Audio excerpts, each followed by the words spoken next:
তা আজকে অনেকদিন পরে রান্নার ভিডিও নিয়ে আসলাম। তো সজনের ডাটা একদম কচি কচি ডাটারই আমার হাজব্যান্ডের খুব ফেভারিট খাওয়ার।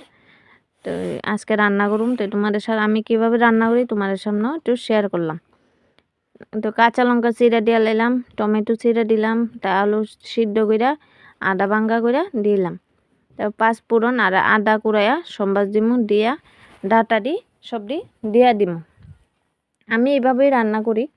তো এই সবুজ সবুজ থাকবে রান্নার ডাটাটা। তো স্বাদ মতো নুন, তারপর হলুদ গুঁড়া, জিরার গুঁড়া আর ধনিয়া গুঁড়া দিতাম না, আমি জিরার গুঁড়াটাই দিই। তো একটু ঝোল দিয়ে দিব, পরিমতো ঝোল। তো বেশি সিদ্ধ করতাম না, সবুজ সবুজ ডাটা থাকবো দেখছো।